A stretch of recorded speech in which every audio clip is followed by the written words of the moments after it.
Halo teman-teman, kembali lagi bareng aku di Tutor Edukasi yang kali ini akan membahas mengenai sebuah tema yakni pengangguran.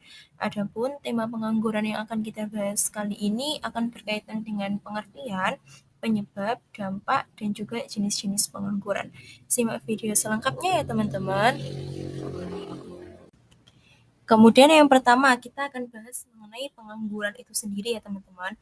Jadi dikutip dari buku Sosiologi Ruang Kelas tahun 2021 menyatakan pengangguran itu didefinisikan sebagai suatu keadaan saat seseorang yang tergolong dalam kategori angkatan kerja. Angkatan kerja ini adalah masyarakat yang memiliki rentan usia 15 tahun hingga 65 tahun, teman-teman, tidak memiliki pekerjaan dan secara aktif tidak sedang mencari pekerjaan. Sedangkan menurut Sumirno, pengangguran adalah jumlah tenaga kerja dalam perekonomian yang secara aktif mencari pekerjaan tetapi belum mendapatkannya atau belum memperolehnya. Jadi dari dua pendapat ini dapat ditarik garis besar bahwa pengangguran adalah seseorang yang belum mendapatkan pekerjaan, teman-teman, yang belum mendapatkan pekerjaan, maka orang tersebut dapat dikatakan menganggur atau pengangguran. Lalu, apa sih penyebab pengangguran? Jadi pengangguran ini juga disebabkan oleh beberapa faktor ya teman-teman. Yang pertama yakni besarnya angkatan kerja yang tidak seimbang dengan kesempatan kerja. Jadi jumlah angkatan kerja yang siap untuk bekerja tidak seimbang dengan kesempatan kerja yang ada. Misalkan ada 10 orang angkatan kerja yang siap sudah bekerja. Ternyata hanya 8 lowongan pekerjaan yang tersedia. Otomatis akan ada 2 angkatan kerja yang menganggur karena kesempatan kerjanya terbatas.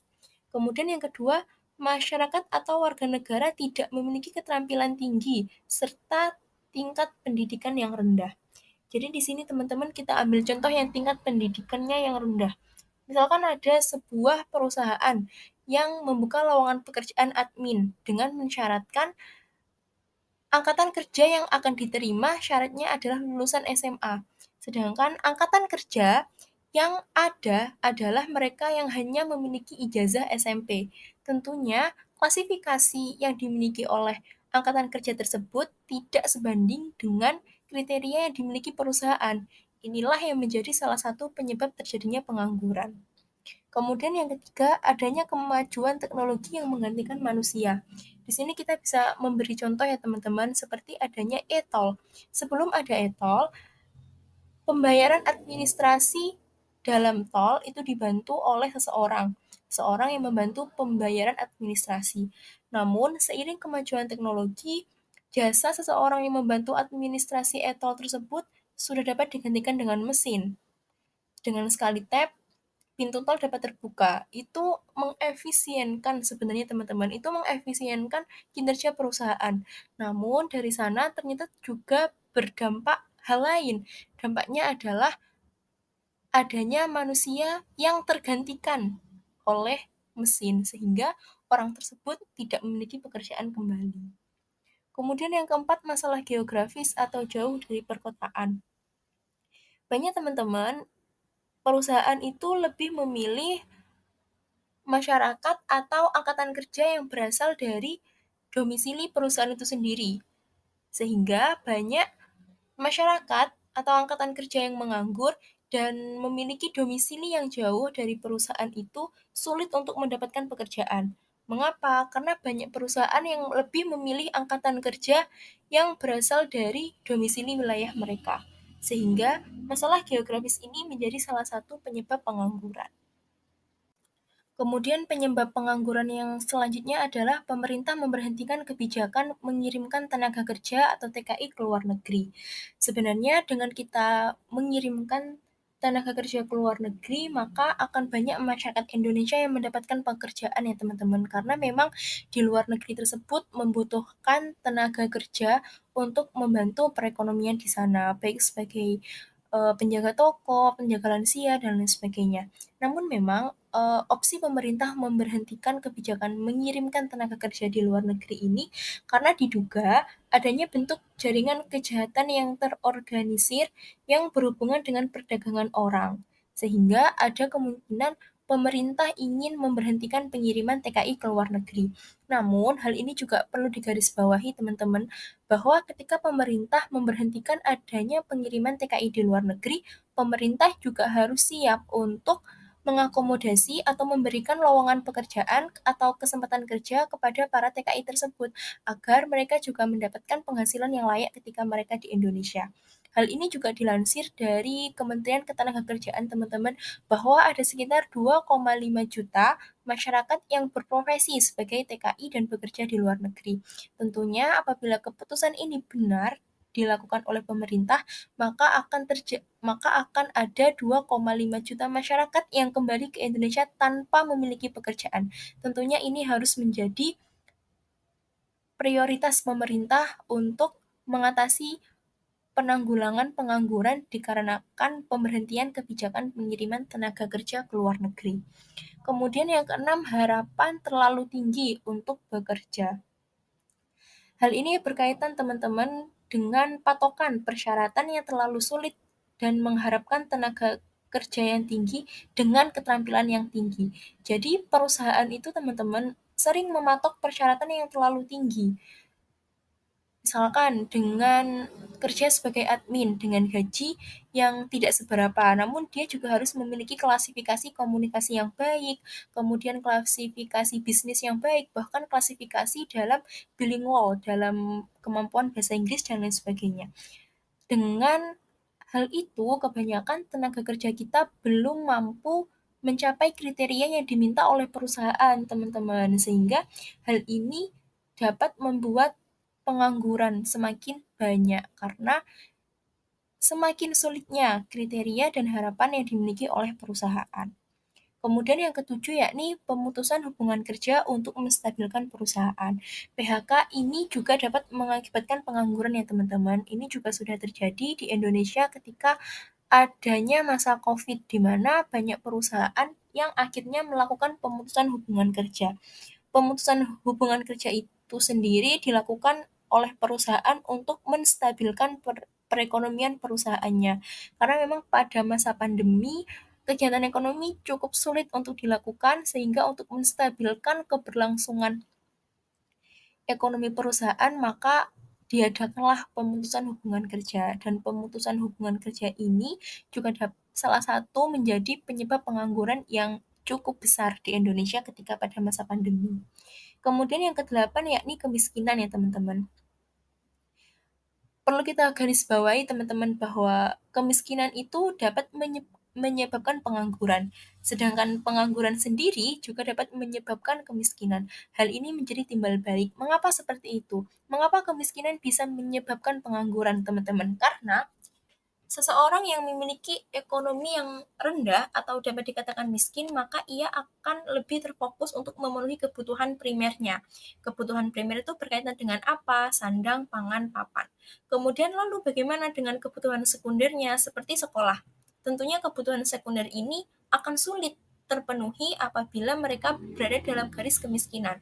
Apabila mereka tidak bersekolah, tentunya mereka akan sulit mendapatkan pekerjaan, teman-teman. Mengapa? Karena masyarakat yang memiliki tingkat pendidikan rendah akan memiliki klasifikasi, keterampilan, atau pendidikan yang rendah, sehingga hal ini tidak mencapai kriteria atau klasifikasi yang dimiliki oleh beberapa perusahaan.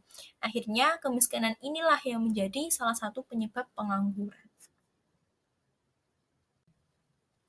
Kemudian dampak pengangguran teman-teman. Dampak pengangguran yang pertama yakni berpotensi membuat keuangan negara membengkak. Hal ini dikarenakan karena beberapa negara maju pengangguran tetap mendapatkan santunan. Iya teman-teman, jadi di beberapa negara maju masyarakat itu yang menganggur, mereka akan mendapatkan uang santunan untuk menunjang kebutuhannya. Tapi memang untuk hal ini di negara-negara berkembang termasuk Indonesia belum ada ya teman-teman. Namun pemerintah juga sempat untuk mengeluarkan kebijakan yang hampir sama, namun dengan sistem pelatihan yakni kartu prakerja. Jadi di kartu prakerja itu banyak masyarakat yang akhirnya dilatih oleh negara dengan berbagai kompetensi dan bidang yang diminati oleh masyarakat tersebut, misalkan dari pertanian, peternakan, mungkin ada kemampuan menjahit, masak, montit, dan lain sebagainya. Dan juga mereka itu diberikan bekal berupa uang, teman-teman. Ini hampir mirip dengan poin yang pertama, namun memang di Indonesia ini belum diterapkan sepenuhnya. Kemudian yang kedua, meningkatkan angka kriminalitas. Hal ini sangat wajar ya teman-teman. Jadi misalkan ada seseorang yang tidak punya uang, kemudian mereka butuh uang, kemudian mereka utang ke orang lain. Karena mereka utang ke orang lain dan mereka tidak memiliki pekerjaan, mereka tidak dapat mendapatkan uang, hingga akhirnya mereka mencuri untuk membayar utang. Kemudian merampok. Ini akan meningkatkan angka kriminalitas yang ada di Indonesia tentunya. Kemudian yang ketiga adalah dapat memunculkan konflik warga negara dengan pemerintah. Hal ini berkaitan dengan turunnya rasa kepercayaan karena pemerintah dianggap tidak mampu untuk membuka lapangan pekerjaan yang baru. Jadi pemerintah itu kan memiliki beberapa kebijakan ya teman-teman, dan salah satu kebijakan yang harus dilakukan pemerintah adalah mensejahterakan masyarakat. Bagaimana cara pemerintah dapat mensejahterakan masyarakat? Ya dengan memberikan kesempatan kerja dan lowongan pekerjaan yang besar bagi masyarakat seperti itu. Bagaimana pemerintah dapat membuka kesempatan kerja dan lowongan kerja? Dengan mengundang para investor luar negeri untuk datang ke Indonesia, atau bahkan dengan merangkul beberapa perusahaan-perusahaan dalam negeri agar mau melakukan investasinya di Indonesia. Dengan begitu diharapkan apa? Diharapkan masyarakat dapat bekerja, dapat memiliki kesempatan kerja yang luas, dapat memiliki lapangan pekerjaan yang luas. Dengan begitu, kesejahteraan masyarakat akan terjamin. Namun, apabila pemerintah tidak mampu menciptakan hal tersebut, tentunya hal ini akan menjadikan konflik antar warga negara dengan pemerintah. Karena warga negaranya merasa, oh, pemerintah tidak mampu mensejahterakan rakyatnya. Seperti itu, teman-teman. Kemudian yang terakhir, dapat menyebabkan seseorang kehilangan keahlian atau keterampilannya. Jadi kalau ini tuh berkaitan dengan ini teman-teman, sedikitnya lowongan pekerjaan yang ada di masyarakat, tentunya kita tidak bisa menghindari adanya nepotisme ya teman-teman. Jadi lowongan pekerjaan sedikit, sedangkan lowongan pekerjaan yang ada itu diisi oleh oknum-oknum yang memanfaatkan orang dalam atau akhirnya berwujud nepotisme. Jadi ada pamannya di sebuah perusahaan, akhirnya dimasukkan ke sana ponakannya, anaknya atau saudaranya. Ini menimbulkan dampak yang sangat negatif teman-teman, karena mereka yang memiliki keahlian dan keterampilan di bidangnya merasa wah, keahlian dan keterampilan yang saya miliki ini tidak berguna. Mengapa? Karena saya tidak dapat melamar atau saya tidak dapat mendapatkan pekerjaan. Karena apa? Karena lowongannya terbatas, dan lowongan yang terbatas itu sudah dipenuhi oleh orang-orang yang memanfaatkan kata-kata nepotisme dalam perekrutan karyawan. Seperti itu, teman-teman. Kemudian dampak pengangguran yang selanjutnya yakni meningkatkan angka kemiskinan. Jadi teman-teman, orang yang pengangguran tentu tidak memiliki penghasilan karena dia tidak bekerja, sehingga membuat orang tersebut susah untuk memenuhi kebutuhan hidupnya dan membuat angka kemiskinan semakin meningkat. Jadi sama halnya yang sudah kita bahas sebelumnya, pengangguran dapat menyebabkan kemiskinan dan kemiskinan juga dapat menjadi alasan mengapa seseorang tersebut menganggur. Kemudian yang selanjutnya yakni meningkatkan konflik dalam rumah tangga. Hal ini dikarenakan pengangguran dapat membuat pendapatan atau penghasilan menjadi berkurang, padahal kebutuhan rumah tangga masih harus dipenuhi setiap hari. Ini menjadi fenomena nyata yang sering kita temui di lingkungan masyarakat, teman-teman. Jadi, adanya faktor konflik dalam rumah tangga, bahkan hingga mencapai perceraian, itu disebabkan oleh berbagai faktor yang beraneka ragam. Namun, faktor ekonomi ini menjadi faktor kedua alasan mengapa banyak rumah tangga itu hancur, atau alasan mengapa suami istri akhirnya memilih untuk berpisah. Jadi memang dampak pengangguran itu sangat fatal ya teman-teman, hingga dapat meningkatkan konflik dalam rumah tangga, bahkan hingga berakhir di meja perceraian. Kemudian kita juga akan membahas mengenai jenis-jenis pengangguran. Jenis-jenis pengangguran ini sendiri diklasifikasikan menjadi dua, yakni jenis pengangguran berdasarkan faktor penyebabnya dan juga jenis pengangguran berdasarkan lama waktu bekerja. Yang pertama yakni jenis-jenis pengangguran berdasarkan faktor penyebabnya, teman-teman. Yang pertama, pengangguran musiman. Merupakan pengangguran yang terjadi akibat pergantian maupun perubahan musim.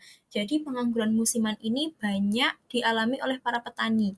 Jadi ketika musim penghujan, mereka berprofesi sebagai petani. Namun ketika musim kemarau, lahan yang mereka kelola tidak bisa dikelola karena sedikit air, maka mereka akan menganggur. Ini yang dinamakan sebagai pengangguran musiman.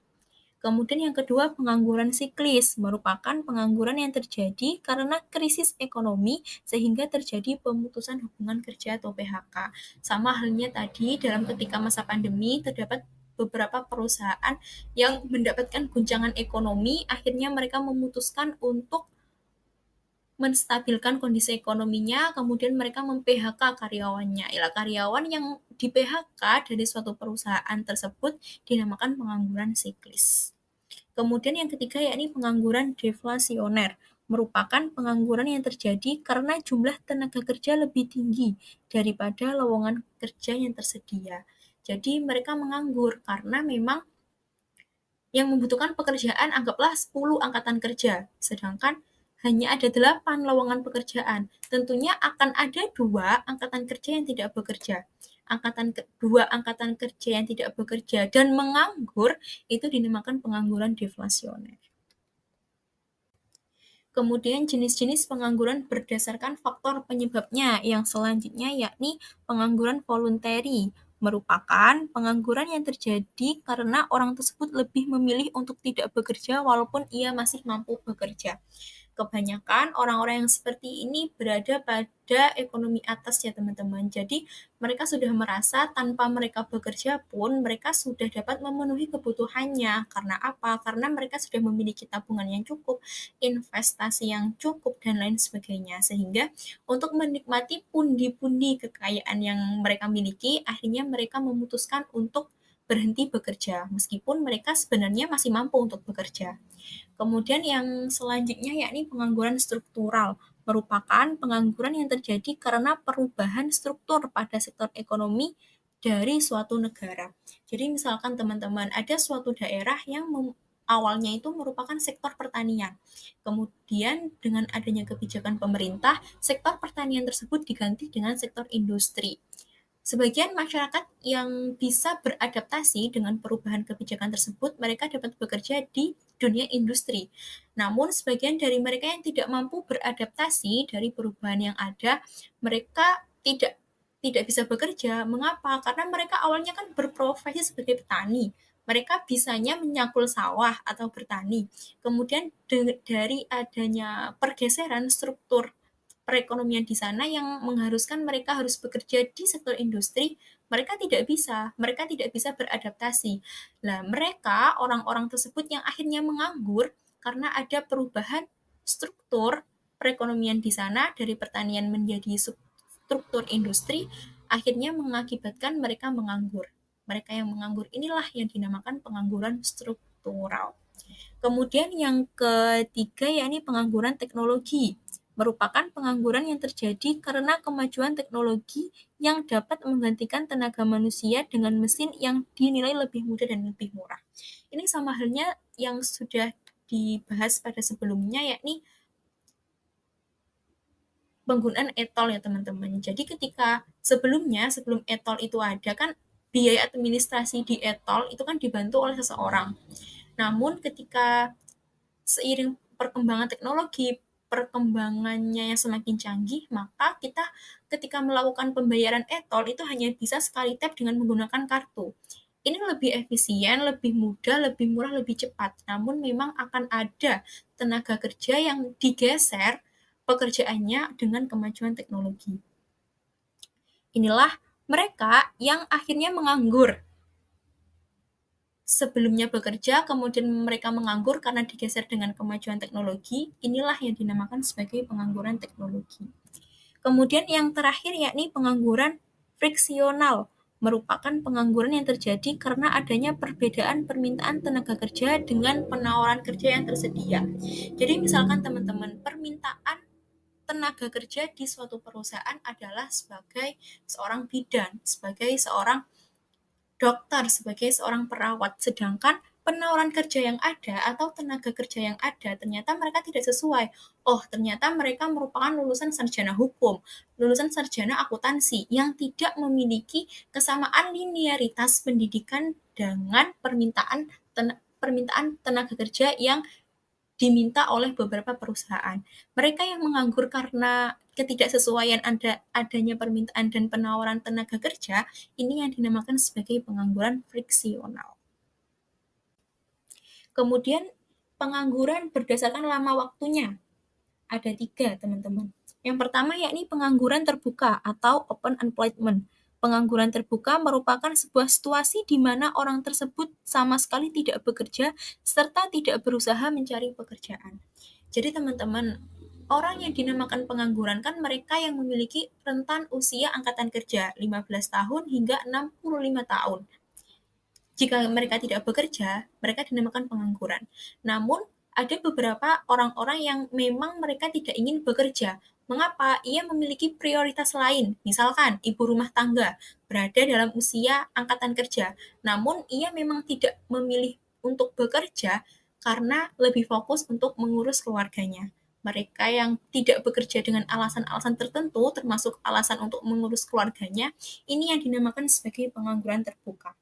Kemudian yang kedua yakni setengah menganggur atau underemployment. Pengangguran setengah menganggur merupakan situasi ketika seseorang bekerja namun tenaganya tidak dimanfaatkan maupun diukur dari jam kerja yang ia lakukan. Ini dinamakan freelance, teman-teman. Biasanya kita menyebutnya freelance. Jadi memang tidak ada patokan waktu, tidak ada patokan jam kerja yang mengikat mereka untuk bekerja. Lah, mereka yang bekerja dengan sistem freelance ini yang dinamakan setengah menganggur. Kemudian yang ketiga yakni pengangguran terselubung atau disguised unemployment. Jadi, pengangguran terselubung ini merupakan pengangguran yang terjadi karena tenaga kerja tidak bekerja secara optimal, teman-teman. Jadi, misalkan mereka memiliki klasifikasi yang lebih layak sebenarnya, namun mereka tidak bekerja di bidangnya, atau kemampuan yang mereka miliki belum tereksplor sepenuhnya. Jadi, misalkan ada seseorang lulusan D3 keperawatan, kemudian dia tidak mendapatkan lowongan pekerjaan sesuai dengan linearitas pendidikannya. Akhirnya, ia bekerja sebagai admin di suatu toko. Tentunya, ia bekerja, ia mendapatkan uang, namun kemampuan yang ia miliki sebagai seorang perawat itu tidak tersalurkan dengan maksimal. Nah, mereka yang berada dalam kondisi pekerjaan seperti ini yang dinamakan pengangguran terselubung. Mereka tetap bekerja, namun pekerjaan mereka tidak mampu mengeksplor seluruh kemampuan yang orang tersebut miliki. Oke teman-teman, sekarang kita berada dalam tahap kesimpulan. Kita sudah mempelajari banyak hal dari awal, dimulai dari pengertian pengangguran, penyebab pengangguran, dampak pengangguran, hingga jenis-jenis pengangguran. Jadi kesimpulan pada pembelajaran hari ini itu apa sih? Jadi pengangguran itu merupakan situasi ketika seseorang tidak bekerja, sedang berusaha mendapatkan pekerjaan, serta memiliki pekerjaan namun tidak produktif. Seseorang yang dinamakan pengangguran itu sendiri adalah mereka yang berada dalam usia angkatan kerja. Berapa usia angkatan kerja? 15 hingga 65 tahun. Oke teman-teman, terima kasih sudah menonton video pembelajaran hari ini dengan tema pengangguran. Semoga video kali ini bisa menjadi referensi bagi teman-teman untuk memahami dan mempelajari pengangguran secara lebih luas. Terima kasih teman-teman. Semoga video ini bermanfaat. See you in the next time and wassalamualaikum warahmatullahi wabarakatuh. Bye-bye teman-teman.